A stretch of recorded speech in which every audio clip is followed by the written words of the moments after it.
তুমি আইফোন নিয়ে দাঁড়ালে সবাই আইফোনটাকেই দেখবে, কিন্তু এদিকে দেখো মেসি যদি আইফোন নিয়ে দাঁড়ায় সবাই মেসিকেই দেখবে। কি অদ্ভুত, তাই না? আবার এদিকে দেখো তুমি যদি একটা 10,000 টাকা দামের ড্রেস পরে রাস্তায় বেরো, সবাই তোমার ড্রেসটাকে দেখবে, কি সুন্দর ড্রেস পরেছে মেয়েটা। এদিকে কিন্তু দেখো দেব যদি একটা 500 টাকার শার্ট পরে, তাও সবাই দেবকেই দেখবে।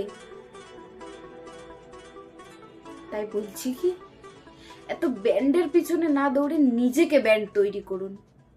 গাদাগুচ্ছ টাকা নষ্ট করে শো আপ করে বন্ধুদের সাথে ডিস্কে গিয়ে মদ খেয়ে নাচানাচি করে হই হুল্লোড় করে দিনের শেষে কিচ্ছু পাওয়া যায় না, শুধু নিজের কিছু ভালো সময় এবং এক গুচ্ছ টাকা নষ্ট হয়, আর কিচ্ছু পাওয়া যায় না, কিচ্ছু না। বাবা মায়ের থেকে দামি দামি গিফট গাড়ি নেওয়ার জেদ না করে নিজেকে এমন জায়গায় নিয়ে যান যাতে নিজের ব্যবহার করা ওই ছেঁড়া রুমালটাও একদিন নিলামে 5 লাখ টাকায় বিক্রি হয়।